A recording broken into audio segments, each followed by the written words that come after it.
There's no such thing as a bad kid. How I went from Stereotype to Prototype.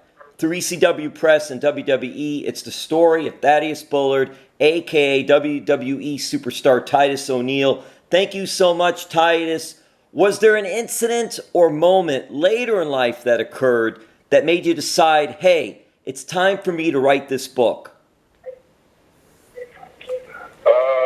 Not one incident in particular, but I would say that, and I talked about it in the book, it's just my interactions and work in the school systems have definitely pushed me to want to put this book out more so because I actually see the need. I've been working with kids for years. We put over 300 kids in college over the last 10 years. And to see the outcomes simply because somebody impacted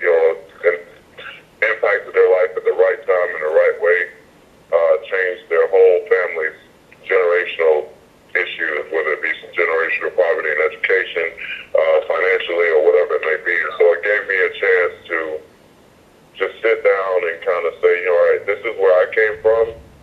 This is what happened, with me as a kid. This is how it changed, and this is how I would like adults to look at kids that work with kids, whether it be parents, mentors, teachers, coaches, etc. If we can figure out a way to stay away from calling kids bad kids and start focusing on how is it that we can actually get these kids to perform better, to think better, to act better, and to ultimately feel better about themselves. Did you come up with the title for the book, or did you have help with that? I came up with a title because I was told, and I talked about it in the book, when I was 12 years old, I was getting ready to get kicked off the Florida Sheriff's Boys Ranch, which is a place that at-risk youth go to turn things around. I had just signed a contract saying that I wouldn't get into a fight again, and 30 minutes later I got into another fight, and they had a meeting, and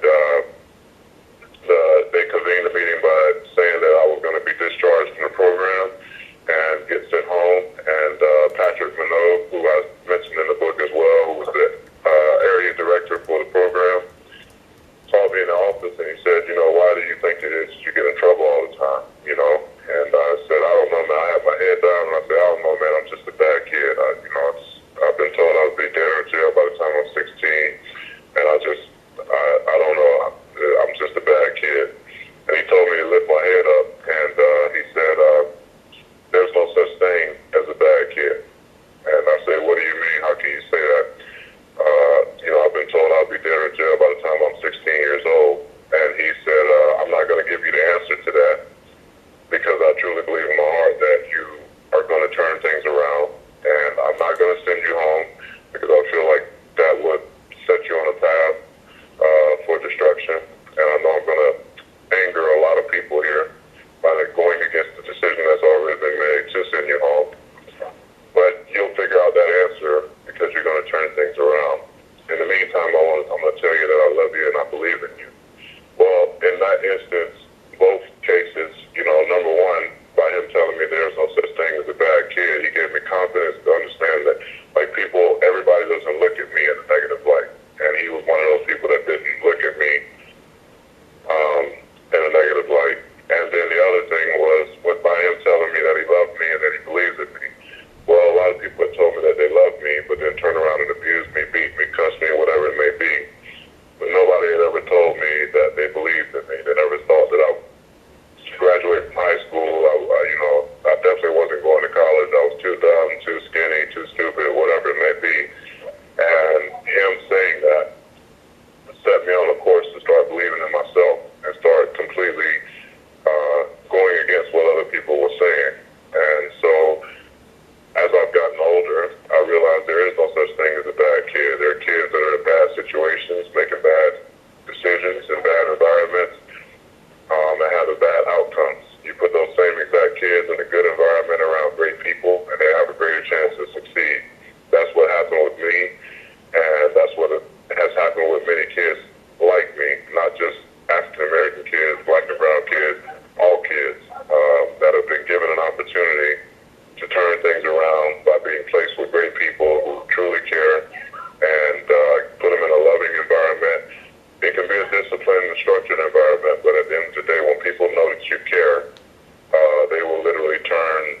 again. So I wanted to continue that process by putting this book out and saying, hey, this is my story.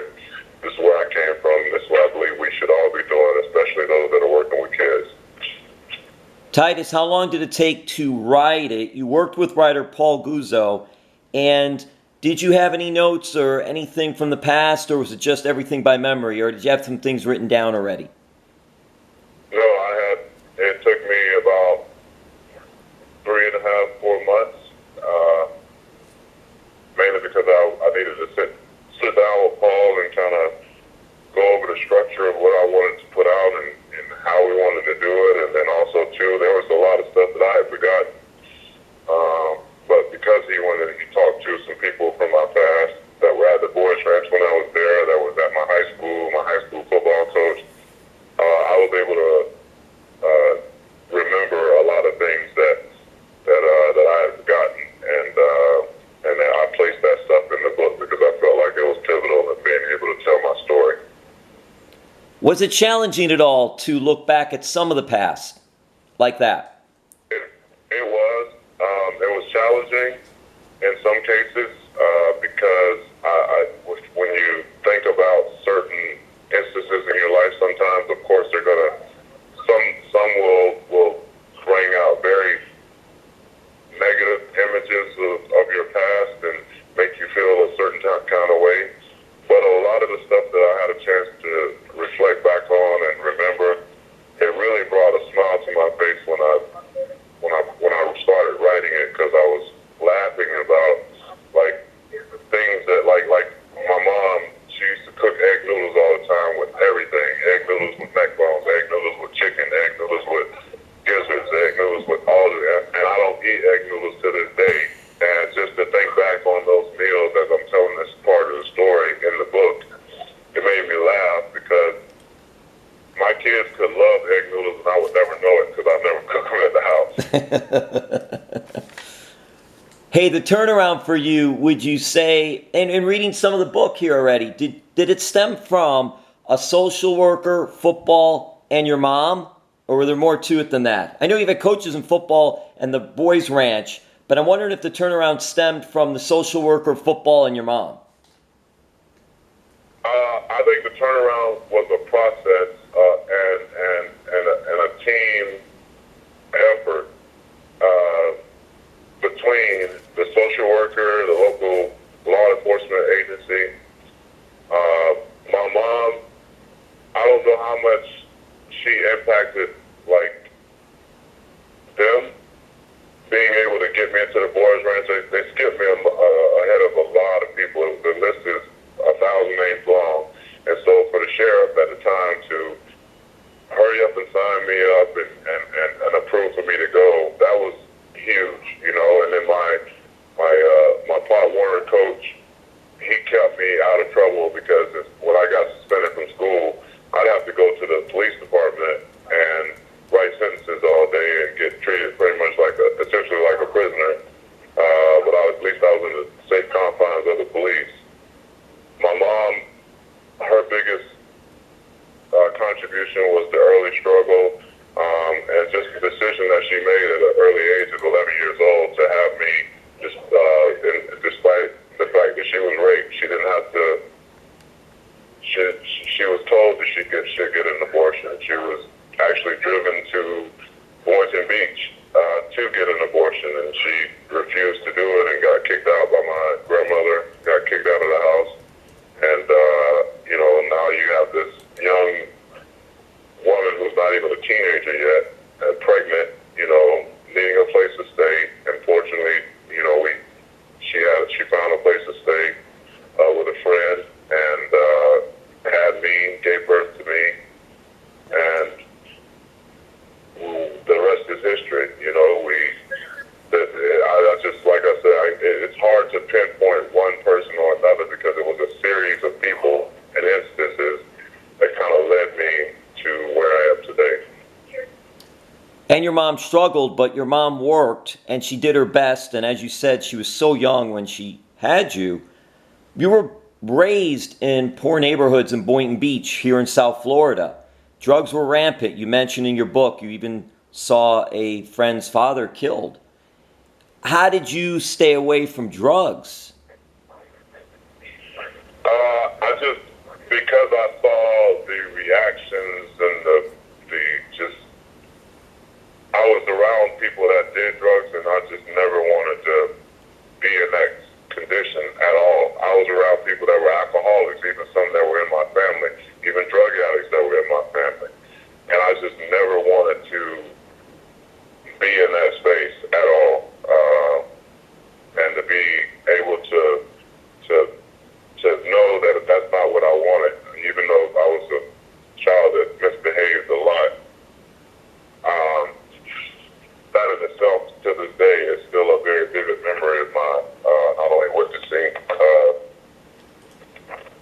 my best friend's father get murdered, but also to my family members and people around my family members that were on drugs or alcoholics. What do you want people and kids to most get out from your book? I want adults and kids to most get out of my book that, you know, the message is simple. There is no such thing as a bad kid. I want the adults to focus on putting these kids on a good environment, in a good environment, being great people, and focusing on, you know, continuing to hopefully have greater outcomes. And I want the kids to understand, regardless of their environment, that they can be great. There have been multiple cases of people that have shown that making the right decisions and being great human beings can outlast and overcome any grade point average, any financial disparity, whether it's, you know, you're rich or poor, whether you're lesbian or gay or straight, whatever, it does not matter if you're a great human being. Being a great human being is going to get you in a place where you can also spread positive messages and also get people together that would traditionally not come together. And that's my way of my approach to philanthropy and charity as well. I don't care where you come from. You know, if this is an issue and we all agree that this is an issue, we can all, you know, attack this issue in a very positive and powerful way when we put our differences aside. And that's how I feel about education, especially public education. Is that, you know, we constantly are out here talking about these kids being bad, but we're not, as adults, not making the situations any better because of decisions that we're making, whether it be funding, whether it be, you know, zoning, whether it be class sizes, etc. Like, we have to do better as adults in putting these kids in a position so that they can't utter those words and these kids can't feel like they are bad kids. And Titus, you were student body vice president at the University of Florida. You earned your college degree. You played football there. Hey, did you have any aspirations of being student body president? No. I didn't have any aspirations of being vice president. I was asked to do it. I was asked to do it, and I even told George and Anna no several times before realizing that, you know, we have an opportunity I had an opportunity to do something really special, and I didn't have to be politically correct, which was my biggest concern. And, you know, even to this day, like I said, everybody that knows me knows that I hate politics, and even our mayor, you know, when she was speaking, she was saying, you know, she addressed that, you know, Thaddeus does so much for our community, and, you know, who knows, maybe he can be mayor one day. And I quickly snatched the mic for her. I say, no, don't, nobody in this crowd, y'all don't ever have to worry about me running for nothing. If y'all see any signs that say vote for Thaddeus or vote for Titus, it's a hoax.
right, well, thank you so much. I'm going to get you out of here with this. I appreciate the time. All the best with the book. I think you said that great. And by the way, you are making such a difference doing what you're doing and how you're doing it in a quick period of time as well, through all your efforts and through WWE's efforts. All right, so we got the big game coming up. University of Florida, they're starting the season against the U. It's going to be at the Citrus Bowl in Orlando. And I got to have a two-part question. So real quick, because I know you spent a lot of time with me and I want to get you done. But the first part of the question is, will you be there at the Citrus Bowl, home of 2 WWE WrestleManias?